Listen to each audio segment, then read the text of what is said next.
یہ جلدی جلدی تشریف رکھتے جائیں اور آگے آ جائیں، آگے آگے آ جائیں، خلاؤں کو پور کر لیں۔ محترم حضرات، بسم اللہ الرحمن الرحیم۔ سب سے پہلے میں مولانا کا انتہائی مشکور ہوں کہ اپنی انتہائی مصروفیات اور باوجود جسمانی علالت کے انہوں نے ہمیں وقت دیا، ہم ان کے شکر گزار ہیں۔ اللہ تعالیٰ سے دعا گو ہیں کہ اللہ تعالیٰ ان کو صحت و تندرستی عطا فرمائے اور وہ اسی طرح دین حنیف کی خدمت کرتے رہیں اور اس کی وہ اشاعت کرتے رہیں۔ اور میں آپ سب کا بہت مشکور ہوں کہ آپ نے اپنے قیمتی وقت میں سے ہمیں وقت دیا اور ہماری اس نشست میں آپ تشریف لائے۔ محترم حضرات، سوال و جواب کی باقاعدہ نشست کا آغاز کرنے سے پہلے میں چند قواعد و ضوابط بیان کرنے لگا ہوں۔ براہ کرم آپ ان قواعد کا خصوصی خیال رکھیں۔ ان میں سب سے پہلے یہ ہے کہ سوال مختصر کریں اور سادہ اور مہذبانہ ہو۔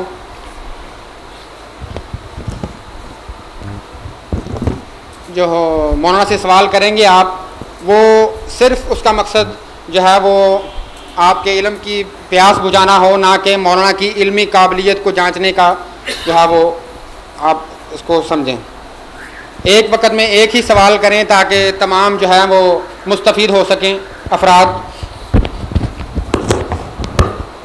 سوال ہر قسم کے مسلکی تعصب سے پاک ہو، کوئی ایسا لفظ یا ایسا سوال نہ کریں جس سے امت کے کسی گروہ، کسی جماعت، کسی مسلک یا کسی شخص کی توہین یا دل آزاری ہوتی ہو۔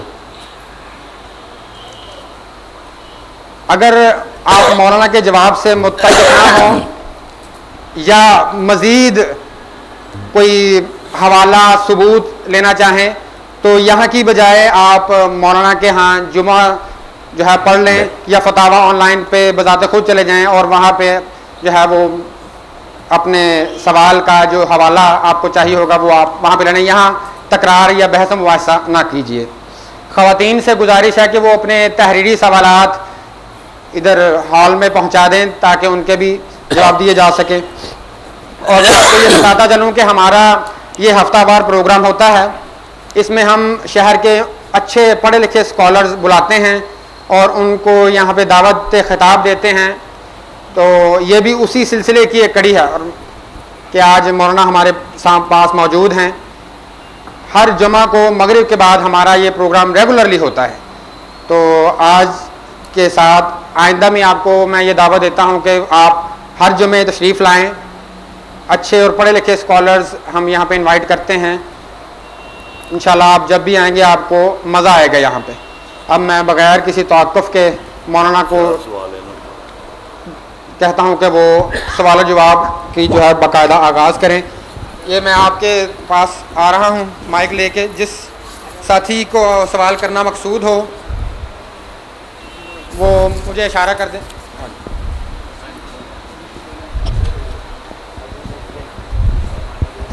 السلام علیکم۔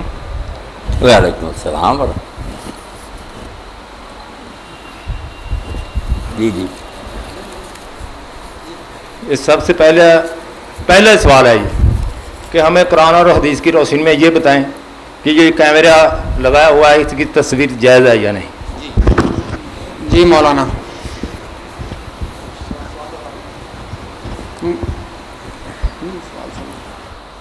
بسم اللہ کو ایسی ہوئی ہے، اللہ میں رحم فرمائے۔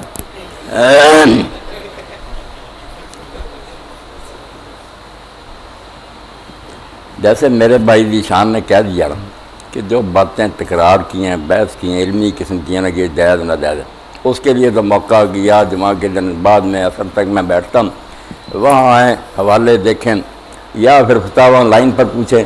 باقی ناجائز ہونے کی بات تو آپ کے سامنے، اگر میں اس کو ناجائز سمجھتا تو انہیں اجازت نہ دیتا۔ اب دلائل کی بات جو ہے وہ وہاں ہی طے ہو سکتی ہے، کتاب میں جاؤ جہاں صرف یہ آپ دیکھ رہے ہیں کہ یہ جو کچھ ہو رہا ہے میری اجازت سے ہو رہا ہے اور میں اس کو درست سمجھتا ہوں، اور میرا سارے علماء اسلام سے یہ مطالبہ کہ اب یہ تصویر کی حرمت کی بات چھوڑیں، جتنے ذرائع ابلاغ ہیں ان پر آ جائیں۔ الحمدللہ دعویٰ والے آنے شروع ہو گئے، علماء کو قبضہ کرنا چاہیے، ورنہ یہ الغار ہو رہی ہے کہ دانشور رب دین قابض ہو گئے ان چیزوں پر اور وہ گمراہی پھیلا رہے ہیں۔ ہم اسی میں پھنسے رہنا کہ تصویر حلال ہے یا حرام، تو موقع ہاتھ سے نکل جائے گا۔ ایسے ہی لاؤڈ سپیکر پر ہوا تھا، دیر تک کہتے رہے سپیکر پر نماز حرام ہے، خطبہ حرام، بعد میں عقل آئی تو مسجدوں میں الحمدللہ حرمین شریف میں نا، تو یہ حرمت والی باتیں جو باقی مسائل تحقیق انشاءاللہ ملیں مطمئن کر دیں گے آپ کو کہ یہ تصویریں ان میں نہیں آتی جو حرام ہے۔ بات جو مختصر تھی میں نے عرض کر دی۔ میں جیسے ذیشان نے کہا نا، سوالوں سے پہلے 2-4 منٹ کے لیے آپ ذرا صبر کریں، تمہیدی بھی کچھ کلمات کہنا چاہتا ہوں۔ آپ میں اپنے آپ کو موجود پا کر مجھے دلی مسرت ہوتی ہے، کیونکہ اس محفل سے بڑھ کر کوئی مبارک محفل نہیں جس میں اللہ کا ذکر ہو، اس کے رسول علیہ السلام کا تذکرہ ہو۔ اس سے زیادہ بہتر کون ہے؟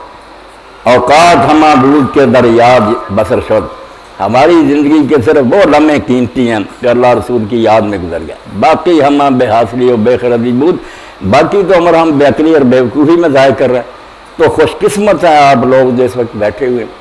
حضرت سیدنا معاویہ رضی اللہ تعالیٰ عنہ کہتے ہیں رسول کریم علیہ السلام تشریف لائے، لوگ بیٹھے تھے، آپ نے فرمایا کیوں بیٹھے ہو؟ انہوں نے کہا اللہ کے رسول ہم صرف اللہ کے دین کے تذکرے کے لیے بیٹھے ہیں۔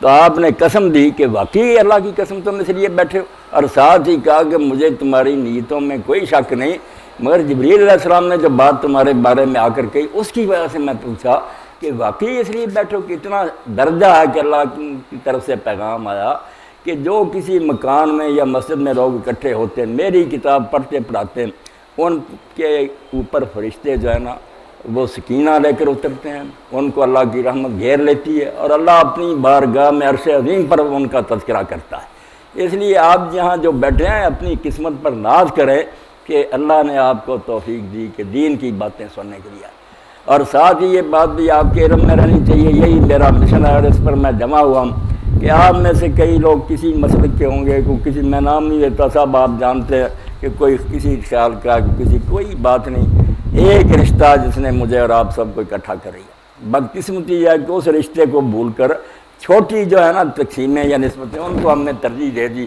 کہ یہ اہل حدیث ہے، یہ بریلوی ہے، یہ دیوبندی ہے، یہ شیعہ۔ جو اصل بات تھی کہ اللہ کے رسول کی نسبت سے ہم سارے لوگ جو ہے عدل 7,000 مایک، ہم لاکھوں ہوں مشرق سے مغرب تک، مگر ایک رشتہ میں پروئے ہوئے کہ اللہ کے رسول کا نام لیتے ہیں۔ جزء ما لا ينفقس، ہم کتنا آپس میں جھگڑے اور بحثیں ایک درخت کی ٹہنیاں، یاد ایک ہے جب تک کوئی شخص اس بات کا انکار نہیں کرتا کہ میں حضور کے قول کو حجت نہیں مانتا، آپ اس کو اپنا بھائی سمجھیں۔ جو اس نے تحقیق کی نا، اگر آپ غلط سمجھتے پیار سے سمجھائیں، وہ اسلام سے نہیں نکل سکتا، اسی چشمے سے وہ پانی پی رہا جس سے آپ پی رہے ہیں۔ اس لیے اللہ کے لیے ایک ہوں، مل کر رہیں، بات پیار محبت سے اگر آپ سمجھانا چاہتے ہیں سمجھا لیں، مگر دلوں میں یہ بات بٹھائیں کہ آپ میں سے کوئی کافر نہیں، کسی کا اسلام سے نکلنا یہ سوچا بھی نہیں آ سکتا۔ یہ تکفیری گروہ جو خارجیوں سے پیدا ہوا اب بھی مختلف شکلوں میں جنم لے رہا، اور ان پر اللہ کا عذاب ہے کہ ایک جماعت سے دوسری جماعت بنتے جا رہے ہیں اور آپس میں بھی کافر کہتے ہیں، یہ اللہ کی طرف سے ان پر مار پڑی ہوئی ہے۔ کلمہ گو کو کافر کہتے ہیں، لوگ حیرانیاں کہہ رہے ہیں کہ اللہ ایک ہے، رسول اللہ ہمارے پیغمبر ہیں، اس کے بعد کون سی وجہ ہے کہ آپ انہیں کافر کہیں؟ یہ باتیں ذہن سے نکالیں، پھر سوال جو ہے نا ماشاءاللہ جو جی چاہتے ہیں۔ اب بسم اللہ کریں۔ مسلم ہیں آپ، میرے بھائی ہیں، کسی بات سے مجھے اختلاف ہوگا میں کہہ دوں گا میری سمجھ میں یہ بات اس طرح نہیں اس طرح، مگر جو اس کے خلاف سمجھے گا میں اس کو بھی سمجھوں گا کہ وہ مسلم ہے، میرا بھائی ہے، اس نے بھی دین سے اگر وہ بات سمجھی اللہ اس کی نیت کا بھی اسے اجر دے گا، غلطی بھی ہوگی تو اللہ معاف کرنے والا۔ پوچھیں اب سوال۔ یہ شاہ صاحب کے سوال بھی ذیشان پکڑ لینا، یہ بھی سلام ہے۔ لونڈی ایک احادیث جتنے بھی ہم پچھلے پڑھ چکے ہیں قرآن و حدیث کا، اس میں لونڈیوں کا ذکر ہے۔ لونڈی کیا تھی، اس کا کیا رشتہ تھا، کیا وہ بچے پیدا کرتی تھی، کیا بیوی اور لونڈی میں فرق تھا، یہ ذرا واضح کر دیجیے۔ میں بیان کر دوں گا، مگر یہ بات بھی آپ کو یاد رکھنی چاہیے کہ سوال آپ وہ کریں جو آپ سے متعلق ہے، آپ کو کوئی نفع ہے دنیا آخرت میں۔ میں جو ہے نا معلومات کی خاطر وہ آپ ملے بے شک پوچھیں، مگر ان کا کوئی وقت نہیں کہ سب لوگ جمع ہوں. ایسی بات جو سب کے لیے نفع بخش ہو، اس سے کوئی نصیحت ملے دین کی بات. اب لونڈیوں کے بارے میں نہ اب لونڈیاں ہیں نہ کوئی عالم مانتا ہے، وہ زمانہ میں جی سمجھا دیتا ہوں، مگر فائدہ کوئی نہیں اس بحث کا. کسی کے پاس لونڈی نہیں، نہ کوئی بات ہے. لونڈی کیا تھی؟ لونڈی غلام ترجمہ لوگ اردو میں کر دیتے ہیں. عربی زبان میں لفظ جو قرآن مجید میں ہے وہ ما ملکت ایمانکم ہے، کہ جن کو تم نے طاقت سے حاصل کیا، میدان جنگ میں تم نے ان کو پریزنر بنایا، قیدی بنایا. قسمت سے بری سے جنگ ہوگی دو ملکوں کی اعلان جنگ کے ساتھ، یہ نہیں کہ سرحد پار کرے اور کسی عورت کو پکڑا ہے، باقاعدہ جنگ ہو گئی اور اس میں انہوں نے ہمارے لوگ پکڑ لیے، ہم نے ان کو پکڑ لیے. وہ جنگی قیدی جو نا وار پریزنر، ان کو عربی میں کہتے ہیں ما ملکت ایمانکم. وہ کافر بھی لے جائیں گے، ہم بھی پکڑ لیں گے، طاقت سے پکڑ لیا. اب ان کا کیا حال تھا کہ وہ عورتیں حاصل ہو گئی. ان کے لیے ایک تو یہ کہا ہم چھٹی دے دیں اپنے وطن کو چلی جاؤ. ہماری عورتیں وہاں پکڑی رہتی، ہم ان کی چھوڑ دیتے. ہماری سادگی پر کافر تاڑیاں بجاتے کہ بے وقوف قوم ہے. ہاں ہمارے قیدی آگے جیسے آپ نے دیکھ دیا کہ سکھ چھوڑ دیا، ہماری لاشیں آ گئیں ادھر سے. ایسے احمق بننا چاہتے بنے. اللہ جو ہے نا وہ دین دیتا ہے جو پریکٹیکلی عمل کے قابل ہے، کہ اگر وہ بھی چھوڑتے ہیں تبادلہ کرتے ہیں تو کر لیں. جنگ ختم ہو، ان کے قیدی ان کو دے دیں، اپنے واپس لے لیں. اب اس پر دنیا متفق ہو گئی ہے. جنیوا کانفرنس میں طے ہو گیا کہ جنگ ختم ہونے کے بعد قیدیوں کا تبادلہ ہو. وہ مسئلہ گیا ختم ہو. اگر کوئی تبادلہ نہ کرے پھر یہ بھی صورت تھی کہ ہم فدیہ لے لیں. انہوں نے ہمیں جنگ چھیڑ کر نقصان پہنچایا، ہمارے پاس ان کے بہت سے قیدی، ہم اگر اس کا معاوضہ کوئی طلب کر لیں کہ اتنا معاوضہ دو ایک قیدی کا، یہ فدیہ کرا دیں، اس کی بھی اجازت. مفت چھوڑ دیں، احسان کریں کہ اچھا ان سے سلوک کریں، اثر پڑے گا، اس کو من کہتے ہیں قرآن میں، یہ بھی جائز ہے. اگر سمجھیں کہ اپنے ملک میں آباد کر لینا ہے، چھوڑنا نہیں. اب ملک میں آباد کرنے ایک صورت تو یہ تھی کہ ان قیدیوں کو ہم جیلوں میں بند کر دیتے، وہ لڑکیوں بھی کی بھی عمریں برباد ہوتی، جو آدمی جو بھی سڑتے رہتے. اس کی بجائے اسلام نے 5واں حل کیا کہ اگر چھوڑنا مناسب نہیں ملک میں تقسیم کر دو، جو فوجی ہیں ان کو دے دو، وہ گھروں کے افراد بن جائیں گے. وہ لڑکیاں ان کی بیویاں ہوں گی، صرف نام دو ہوں گے کہ کچھ عورتیں اپنی مرضی سے نکاح میں آئی ہیں، یہ تم نے طاقت سے حاصل کیا ہیں دونوں حلال. اولاد جو ہوگی دونوں کی بالکل جائز اولاد ہے، یکساں وارث ہوگی، کوئی نام نہیں، فرق نہیں، نام دو ہے. ایک ازواج ہیں، بیویاں ہیں، وہ اپنی خوشی سے نکاح میں آئی. ایک وہ ہیں جو ان کو تم نے طاقت سے پکڑا. اب حکومت کا اراٹ کر دینا کہ یہ صفائی کو دے دی، جس طرح باپ بیٹی دیتا، اس سے بڑھ کر ہے کہ حق میں وقت نے دے دی. اندراج ہو گیا، وہ سپاہی کی بیوی ہے، اس سے جو اولاد ہوگی بالکل حلال ہوگا. یہ ہیں لونڈیاں نہ کہا کریں، اور اصل نام ہی قرآن کا لینا چاہیے کہ ملک یمین ہے. طاقت کے ذریعہ ان کو ہم نے گرفتار کیا، ان کا یہ حل ہے. باقی عام لوگ اگر اپنے بچے بیچتے ہیں، لوگ پکڑ کر بیچ دیتے ہیں، یہ جرم اتنا بڑا جرم ہے. اللہ کے رسول علیہ السلام نے جو 3 گناہ بیان کیے کہ ان کے خلاف اللہ فرماتا میں خود مستغیث ہوں گا. میری عدالت میں اللہ کہتا میں خود پارٹی بنوں گا. اتنا بڑا جرم ان میں سے کیا کہ آزاد بچے بچی کو پکڑ کر غلام بنا دینا. یہ غلامی وغیرہ کوئی نہیں، میدان جنگ میں پکڑے ہوئے قیدی ان کا حل ہے کہ وہ ہمارے لے جائیں گے. اگر چھوڑ دیں مل جل کر تو بہت اچھی بات، نہ حل ہو تو انہیں جیلوں میں نہیں رکھا جائے گا، خاندانوں میں تقسیم ہو جائیں گے. وہی حقوق ہوں گے جو بیویوں کے ہیں، کھائیں گی پئیں گی، بیویاں تعلق جائز، بچے حلال، وارث ہیں سارے. اب اس بارے میں کوئی رہ گئی بات، مگر سوال کچھ نا جو عام ضرورت ہے نا آپ کی وہ کریں، بسم اللہ، سب کو فائدہ ہو جائے. جی السلام علیکم. جی وعلیکم السلام ورحمۃ اللہ. اسلام میں آج کل جو چل رہا ہے نا کہ عورت اور مرد کے حقوق برابر ہیں، اس کے بارے میں ہمیں بتائیں کہ کیا اسلام میں عورت اور مرد کے دونوں کے حقوق برابر ہیں یا دونوں میں فرق ہے؟ بسم اللہ. یہ سوال بالکل ٹھیک ہے. خاندانوں کی آبادی کے لیے دین نے اس پر بڑا زور دیا. آپ اگر قرآن مجید اور حدیث رسول علیہ السلام پر نظر دوڑائیں نا، کوئی بات اتنی تفصیل اور ڈیٹیل سے بیان نہیں ہوئی. حتیٰ کہ نماز دین کا ستون ہے، وہ بھی قرآن مجید نے کچھ اجمالی اشارے کر دیے، باقی سنت پر چھوڑ دیا. مگر یہ عائلی زندگی جو ہے، خاوند بیوی کا مسئلہ، یہ قرآن کی نگاہ میں اتنا اہم ہے کہ آپ پڑھیں کون سے رشتے حرام ہیں، دودھ پینے سے کیا اثر پڑتا ہے، طلاق کس صورت میں ہوگی، سارس کس طرح مقرر کیے جائیں گے، بعد میں رجوع کیسے ہوگا، عدت ہے، زہار ہے، ماں کہہ دیتے ہیں آپ.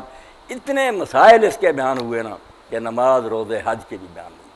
اللہ سمجھتا ہے کہ معاشرے کی بنیادی اینٹ جو ہے نا جس پر اسلامی معاشرہ استوار ہوگا وہ خاوند بیوی کا صحیح تعلق ہے. یہ گھر میں ٹھیک رہیں گے نا، ان کی محبت سے جنم لینے والے بچے بھی صحیح تربیت پائیں گے، ایک اچھی نسل جنم لے گی۔ اگر یہی لڑتے جھگڑتے رہیں گے آنے والی نسل کو کیا تیار کریں گے؟ اس لیے خاوند بیوی کے بارے میں جو بیان ہوا نا قرآن و سنت میں، کسی مسئلے کا کھول کھول کر اللہ نے بیان کیا۔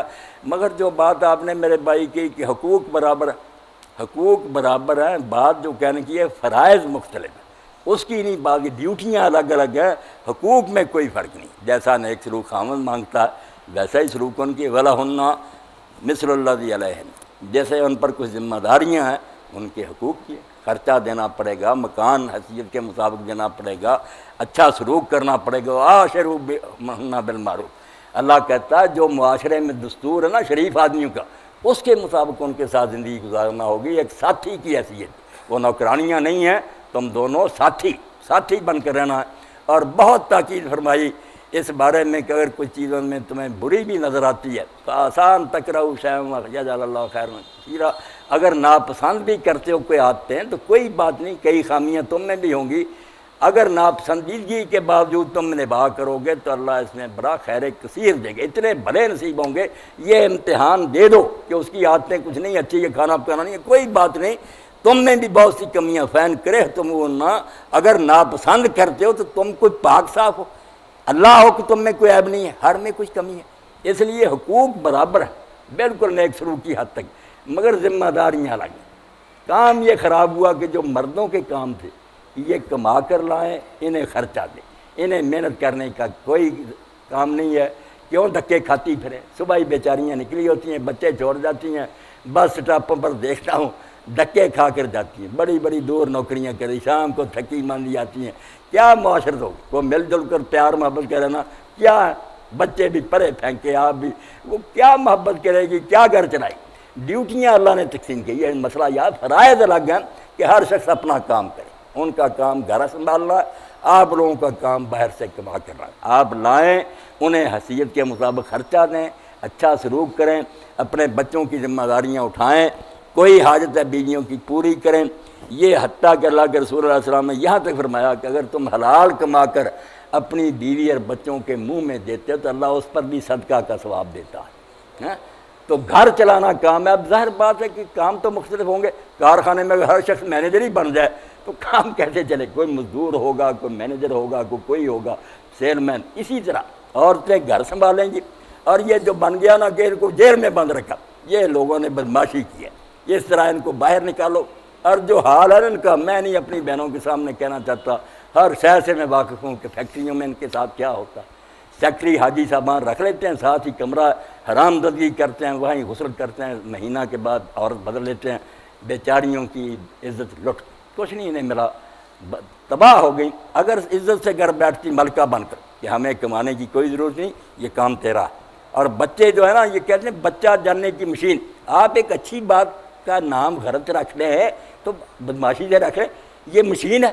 اور ماں جو بچہ جانتی ہے اور اپنی گود میں ایک مجاہد مومن غیرت مند مسلمان بنا کر دیتی ہے، آپ لوگوں کی ہزاروں جو ہے نا خوبیاں مردوں کے اس کے مقابلے میں ایک ہی خوبی بہت بڑی ہے۔ اگر اس نے ایک خالد بن ولید جان دیا، ایک عمر خطاب امت کو دے دیا، کیا کریں گے آپ لوگوں کے کارخانوں اور عدالتوں؟ کچھ بھی نہیں مردوں کی چیزیں۔ اس لیے اللہ کے رسول علیہ السلام کے پاس جب حضرت اسماء بنت یزید آئی، بیوقوف بنایا ہمیں کہ کیا عورتوں کے کام نکمے؟ بھائی کیوں نکمے؟ گھر سنبھال کر بیٹھے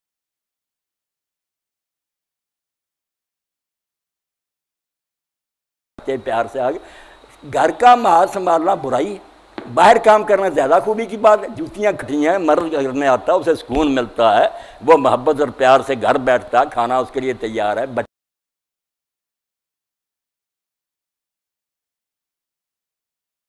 کھاتے ہیں۔ مرد بڑے بڑے امیر آدمی ہمیں ٹھوکریں مارتے ہیں، ہم کما کر لاتے ہیں، کیا بڑا اچھا کام ہے۔ اور عورتوں کی کوئی بےزتی؟ تو اسماء بنت یزید آئیں رضی اللہ عنہ، اللہ کے رسول علیہ السلام سے پوچھا کہ اللہ کے رسول، مرد جہاد کرتے ہیں، وہ جمعہ کی نماز میں شریک ہوتے ہیں، جنازوں کے ساتھ جاتے ہیں، ہمیں کیا ملتا؟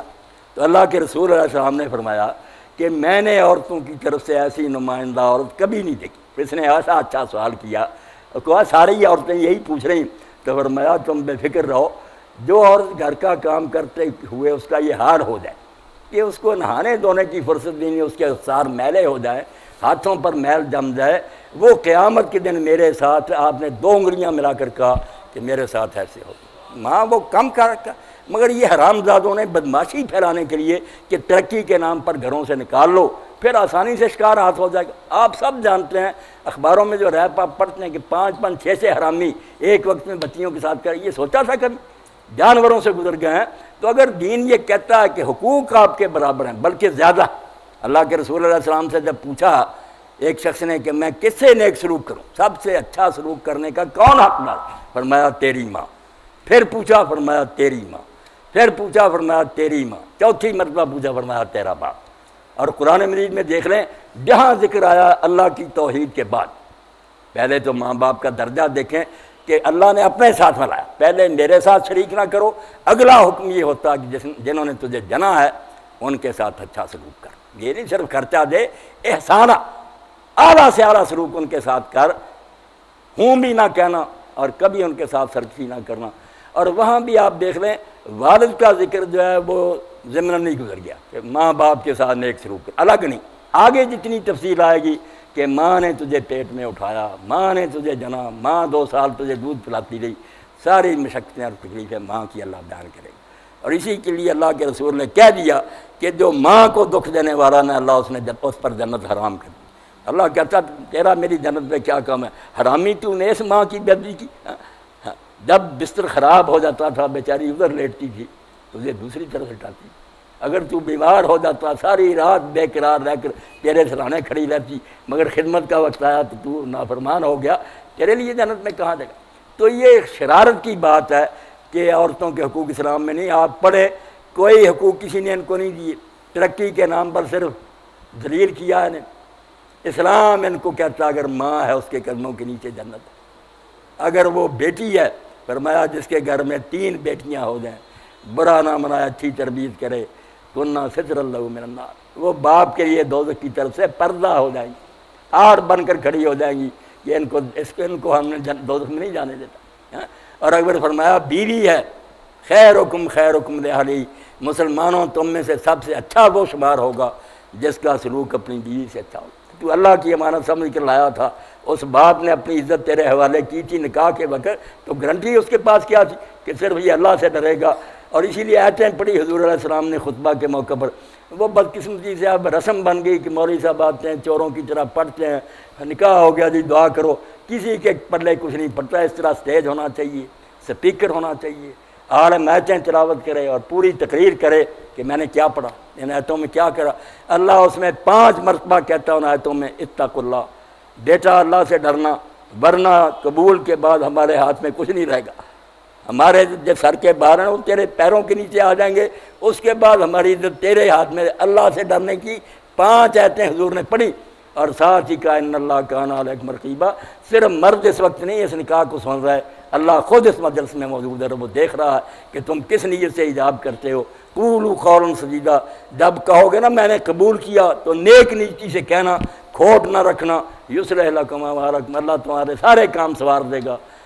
یغفر لکم ذنوبکم، کوتاہیاں کو رہ جائیں گی بخش دے گا. ومن یطع اللہ ورسولہ فقد فاز فوزا عظیما، اللہ رسول کی مان کر تم دونوں رہو گے تو ساری دنیا میں بیڑے پار ہو جائیں گے. آگے ایسی آیتیں حضور نے پڑھی. تو آپ یہ سن لیں کہ حقوق میں عورتیں زیادہ ہیں مردوں سے، فرائض الگ ہیں کہ وہ کام جو ان کے کرنے والے ہیں وہ مرد نہیں کریں گے، مردوں والے کرنے کی وہ نہ کوشش کریں. دایاں ہاتھ دایاں رہ، بایاں بایاں رہ، یہ دونوں اگر جڑنا شروع کر دیں میں بایاں کیوں بنا یہ دایاں، تو فساد ہے. انہوں نے فساد معاشرے میں ڈالا. ایک ڈرائیونگ سیٹ پر بیٹھا ہوا ہے، دوسرا جو ہے وہ سردار دوسری طرف بیٹھا. اگر سارے جھگڑیں کہ میں ہی ڈرائیور بننا، وہ کہا میں ڈرائیور کسی نے نہیں بننا، سب سیٹ ہی بنیں گے، گاڑی چلے گی. عورت عورت رہے، مرد مرد رہے، حقوق مانگے. کوئی نہ حق اسلام نے دیا ہم سے پوچھے، سب سے بڑھ کر دیا، مگر دائرے الگ الگ رکھیں کہ آپ گھر سنبھالیں، یہ باہر کا دھندا کریں. حضرت رسول کریم علیہ السلام نے خود فیصلہ فرمایا کہ علی باہر سے کام جو کرنے ہیں وہ تو نے کرنے، جو گھر میں کرنے ہیں وہ فاطمہ نے کرنے. بہت اچھی تقسیم اگر ہو جائے، یہ بھی آرام سے بچیاں بیٹھیں گی، کیا ضرورت ہے دھکے کھانے کی، کما کر یہ لائے گا یہ ملکہ بنے. یہ ہے بھائی میری بات کے حقوق بہت ہیں، فرائض الگ الگ، ڈیوٹیاں جدی جدی. جی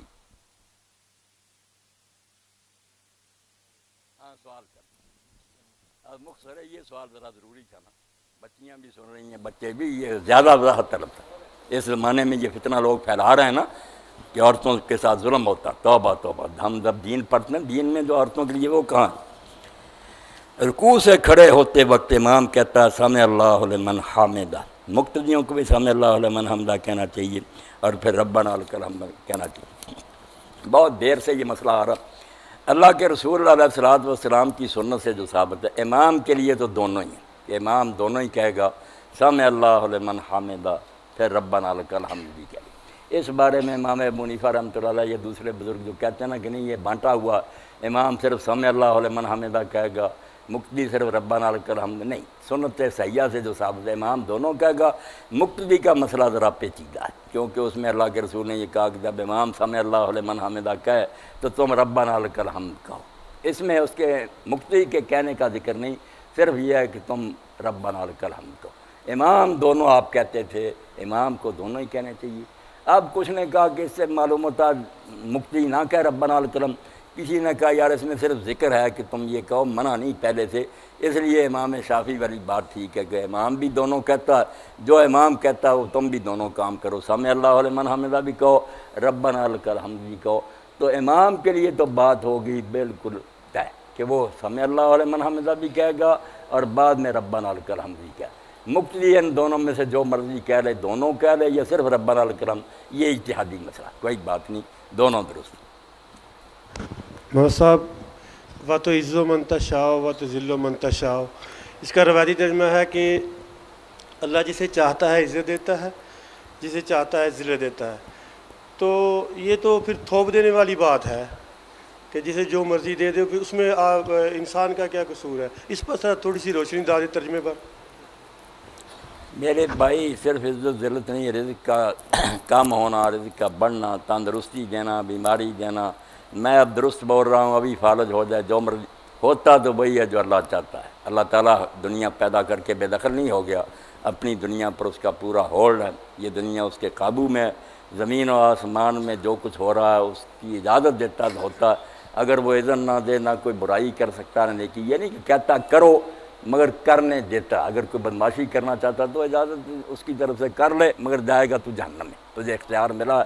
کوئی نیکی کرنا چاہتا اللہ اس کو بھی نہیں روکتا، اختیار ہمیں ملا ہے، مگر ہوتا وہی ہے جو اللہ چاہتا۔ میں حج کرنا چاہتا ہوں، اگر اللہ تعالیٰ کو منظور نہیں کسی حکمت کی وجہ سے، مجھے موقع نہیں ملتا، بیمار ہو جاتا ہوں، حکومت اجازت نہیں دیتی، تو حج نہیں میں کر سکا ارادے کے باوجود، مگر اللہ کی رحمت ہے کہ ثواب نہیں میرا وہ ضائع کرتا، ثواب مجھے پورا ملے گا، نہ ہو سکے وہ کام کوئی بات نہیں۔ تو عزت ذلت جو ہے نا، کوئی اوپر جاتا ہے کوئی نیچے، ہوتا تو اللہ کی طرف سے فیصلہ، مگر وہ فیصلے حکمت پر مبنی ہے کہ اگر لوگوں نے کوشش کی، جہاد کیا، سچے مومن بن گئے، اللہ عزت دے دیتا، چاہتا وہی ہے، مگر چاہتا اصول کے تحت ہے۔ کیا ہو گیا؟ بند ہو گیا۔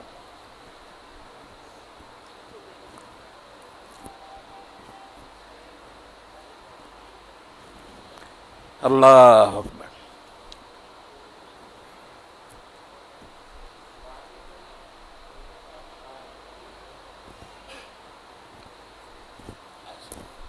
تار نیچے آ گئی۔ ہوگا بھائی وہی جو اللہ چاہے گا، مگر اللہ کے چاہنے کے اصول ہیں، ضابطے ہیں، بے ڈنگا نہیں چاہتا۔ اللہ چاہے گا تو رزق فراخ کرے گا، مگر کوشش کرنی پڑے گی، دکان کھولیں، کھیت میں ہل چلائیں، محنت کریں، انشاءاللہ اللہ رزق بڑھا دے گا۔ گھر میں بیٹھیں گے جیسے حضور علیہ السلام نے فرمایا تو دروازے بند کر کے بیٹھ جاتا اور کہتا اللہ مجھے رزق دے، اللہ تعالیٰ ایسے بندے کی دعا قبول ہی نہیں کرتا کہ ہاتھ پاؤں جو دیے تھے وہ کیوں نہیں ہلاتا، جو پہلے تجھے دے دی وہ تو بغیر تیری دعا کے میں نے دی ہوئی ہیں، پہلے برتنا ان کو، آگے مرحلہ آئے گا جہاں تو بے بس ہو جائے گا، پھر مجھے کہنا وہ کام میں کروں گا جو کرنے کے اللہ نے مجھے ہاتھ دیے، منہ دیا، روٹی سامنے پڑی، میں اٹھا کر کھاتا نہیں، بھوکا ہوں، تو بھوک اللہ ہی دور کرے گا، مگر طریقہ یہ روٹی کھا، میں اٹھاؤں نا، اللہ کیوں پھر مجھے رزق دے گا، پھر بھوکا ہی مروں گا۔ تو چاہتا اللہ ہی ہے، مگر اس کا ہر چاہنا حکمت اور ضابطے کے تحت، بخشتا ان کو یہ جن کو چاہتا، مگر بیان فرما دیا کہ بخشوں گا ان کو جو اللہ رسول کی اطاعت کریں گے۔ سزا دیتا وہی ہے، کوئی نبی ولی نہیں دے سکتا، مگر سزا انہی کو دے گا جو مجرم اور باغی ہوگی۔ اس کا چاہنا عدل پر مبنی ہے، بے ڈنگی نہیں، کندھی لاٹھی ہے جس کے لگ گئی، اصول کے تحت۔ اور اگر ظالم کو بھی موقع ملتا ہے فرعون کو دے دیتا، یزید کو دے دیتا، تو ہمارے گناہوں کی شامت ہوتی ہے، وہ بھی غلط فیصلہ نہیں ہوتا، ہمارے کرتوت ہوتے ہیں جن کی وجہ سے اللہ ظالم کو مسلط کر دیتا۔ ظالم اپنی جگہ خوش ہوتا ہے کہ اللہ نے مجھے بڑی عزت دی، عزت نہیں ہوتی، اس کا بھی امتحان ہوتا، اس کی موت ہوتی ہے کہ کسی دن اس کے گلے میں پھندا پڑ جاتا ہے، وہ مضبوط کرسی جو ہے نا لے ڈوبتی ہے اس کو، وہ بیوقوف نہیں سمجھتا، اور ہم اپنی غلطیوں سے توبہ نہیں کرتے، کہتے ہیں اللہ نے ہم پر خواہ بخواہ ظلم کر دیا۔ اللہ نہیں ظلم کرتا بھائی، آپ کی حرکتیں اس قابل ہیں کہ آپ کے تمانچے لگیں، اللہ تھپڑ مارے درست ہو جاؤ، اللہ ٹھیک کر دے۔ تو ہے میرے بھائی، واقعی اللہ چاہے گا نسل اس کے پاس جائے گی، فیصلہ کرے گا کہ اپنی سلطنت میں نے یہ کام ہونے دینا ہے یا نہیں ہونے دینا۔ نیک ہوگا انعام ملے گا، برا کرو گے تو چھٹی دے دے گا کہ دفع ہو جا، نولی ما تو اللہ، جدھر جانا چاہتا میں نے راستہ چھوڑ دیا، مگر یہ جاتا جہنم کو۔ دی یہ سوال کیا، یہ بھی ایک سوال ہے شامل۔ حلقہ بنا کر اللہ اور نبی کریم صلی اللہ علیہ وآلہ وسلم کے ناموں کا بلند آواز میں ذکر کرنا چاہیے، یعنی ذکر تو سارے خفی ہونے چاہیے، دعا اور ذکر جتنے نہ چھپا کر ہونے چاہیے، ان کے لیے پکار کر کرنا یہ کوئی ٹھیک نہیں۔ اللہ تعالیٰ فرماتا ہے ولا تجرب صلات کا، نہ شور سے پڑھو، نہ بالکل دل میں درمیانی آواز سے ذکر کیا کرو، بہت اچھی بات ہے، یہی طریقہ اللہ کے رسول کا تھا، صحابہ کا تھا۔ اب یہ بے ڈھنگی چال دیکھیں، میں مثال دے دیتا ہوں کہ اگر نماز میں کوئی گروہ سورہ فاتحہ امام کی سننے کے بعد کیا جاتا آمین ذرا اونچی آواز سے، تو ہمارے علماء حضرات آیت نکال لیتے ہیں اذکروا ربکم تضرعا وخفیا، اللہ کہتا ہے اپنے رب کو آہستہ پکار، آمین کو روکنے کے لیے یہ آیت بے موقع، حالانکہ ساتھ آیتیں امام نے جو اصل دعا تھی اونچی آواز سے پڑھی ہیں، اس وقت آیت کہاں گئی تھی؟ دعا تو اصل وہ تھی کہ ہمیں سیدھا راستہ دکھا، اور وہ اونچی پڑھتا رہا، اس وقت تو کوئی نہیں یہ آیت آئی کہ دعا آہستہ کرو، جب ان بیچاروں نے صرف کہہ دیا کہ یہ دعا قبول کر، یہ آیت آ گئی بے موقع، اور جب آپ شور کرتے ہیں اونچی آوازوں سے پڑھتے ہیں پھر یہ آیت بھول جاتے ہیں کہ اب اللہ بہرا ہو گیا، اب یہ ہنگامے کر رہے ہیں آپ، اب بولا ہے خدا، وہ آمین کے لیے تو تمہیں تکلیف ہوئی تھی، حالانکہ وہ بھی میں کہوں گا میرے بچے بھی سنیں آمین ایسا کہنا نہیں آیا، آمین یہ بھی کوئی بات نہیں، آپ بھی عقل کی بات کریں، جو امام ابن حمام نے کہا وہی ٹھیک ہے، حضور کہتے تھے صرف ساتھ جو کھڑے تھے 2-3 آدمی انہیں سنتی تھی آواز، آرام سے کہنی چاہیے، جیسے نماز کے علاوہ دعا ہوگی یا آپ اب کریں گے تو یہی ہوگا، اتنی اونچی سے آواز کریں گے آمین آمین، 2 ساتھی سنیں، چپ بھی نہیں رہیں گے، شور بھی نہیں کریں گے، تو یہ کوئی آمین یا آمین کوئی نہیں آیا، ایسا جہر بھی کوئی نہیں اور ایسی آہستہ بھی کوئی نہیں، کسی کو پتہ ہی نہیں چلا کہ یہ جاگتا سویا ہوا، تو آپ اتنا کہہ دیا کریں۔ ابن حمام حنفی عالم ہے، کہتے ہیں اگر یار یہ کیس میرے سامنے آ جاتا اور میری دونوں پارٹیاں مان لیتی تو میں کہتا ہوں کہ جو اونچی نہیں نا وہ ہے جس سے کان پھٹے، اور جو آہستہ اس کا معنی یہ نہیں کہ پاس والا بھی نہ سنے، اتنا ضرور کہا کرو کہ 2-4 سن لے آمین ہو گیا بسم اللہ۔ تو یہ بات تھی کہ یہ شور کرتے اس وقت تو آیت پڑھتے ہیں یا دعا آہستہ ہونی چاہیے، جب آپ یہ حلقے بنا کر پڑھتے ہیں اس وقت آج میرے بھائی کہاں جاتے، نہ گول شور کیا کریں، آرام سے ذکر کریں، اللہ کا ذکر کریں، رسول اللہ علیہ السلام پر درود پڑھیں، درات پڑھیں، اس سے زیادہ ببرکت کا ہوں گے، مگر شور کی ضرورت نہیں، کوئی یہ ہنگامہ اور یہ حلقے اور ہو کچھ فائدہ نہیں، یہ نہ اللہ کا طریقہ، نہ رسول کا، نہ صحابہ کا۔ جی بسم اللہ الرحمن الرحیم۔